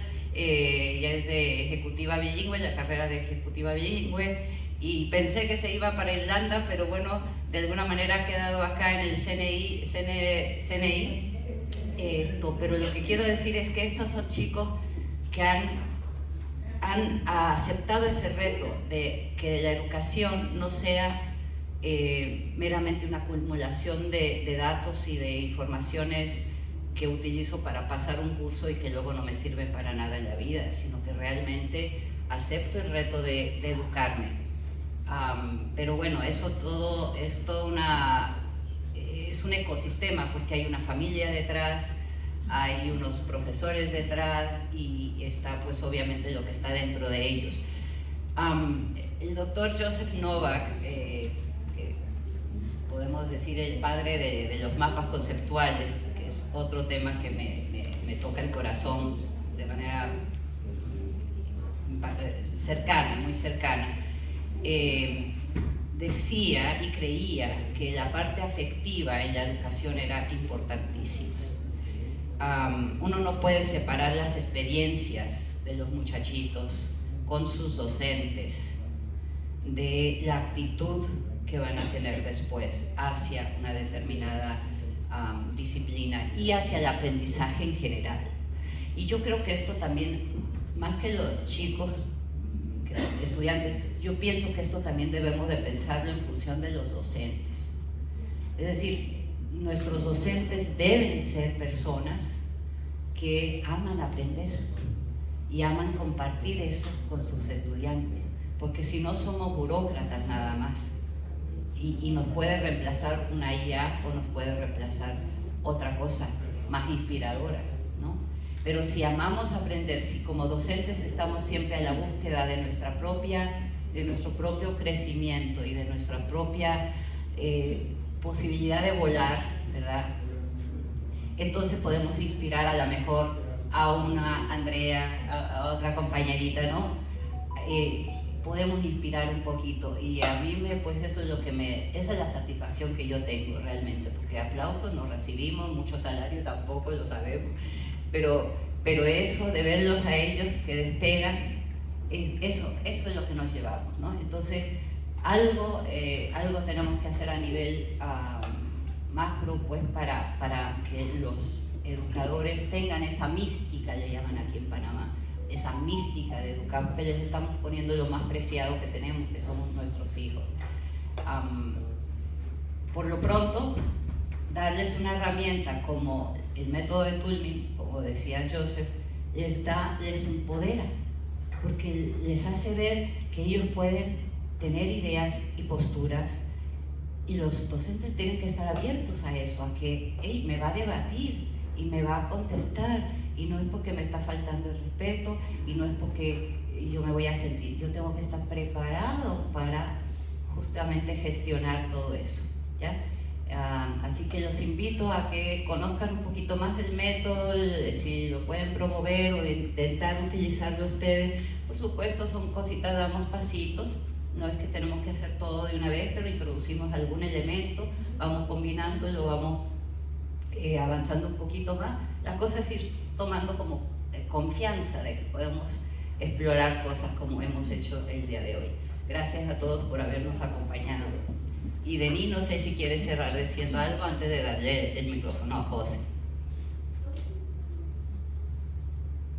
Dale, adelante. Bueno, me costó trabajo desactivar el micrófono. Bueno, no, yo agradecer muchísimo este evento.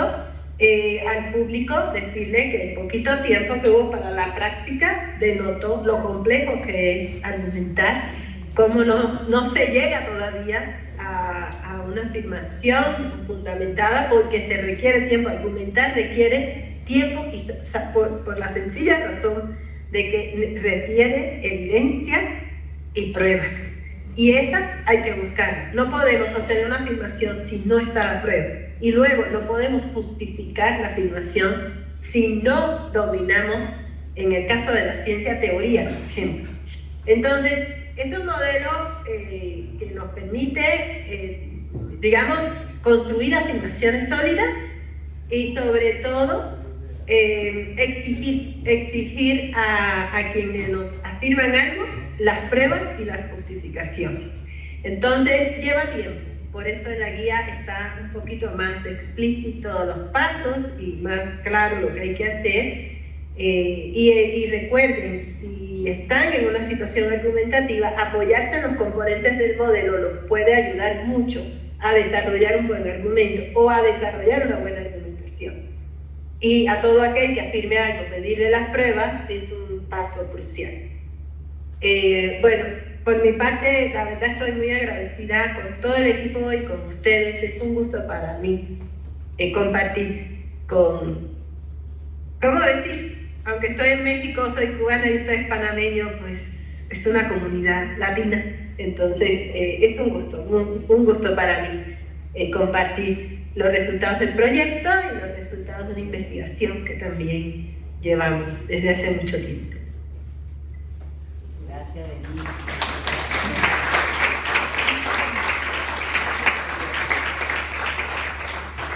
Muchas gracias, Denis. Y bueno, como Norma decía que no reciben aplausos, pero yo creo que sí los reciben y sí se los merecen. Así que si podemos darle otra rondita de aplauso a ellos. A todos los esfuerzos y trabajo. Quiero llamar ahora a nuestra directora interina, la doctora Aura López, para la entrega de las guías didácticas a las autoras, a las investigadoras y también a la doctora Senacid. Tenemos, por favor, ahí el doctora Miller, por favor. Y la fotico, la foto está aquí, venga. Ay, claro.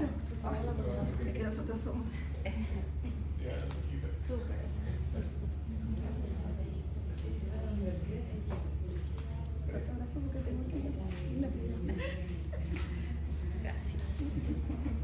Súper optimista, A ver, Saldaña, por favor, adelante.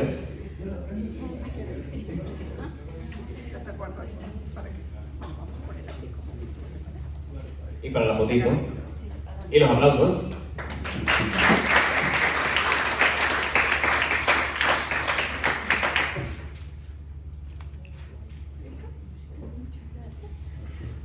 Y para la doctora María, por favor, para la representación de la Senacid.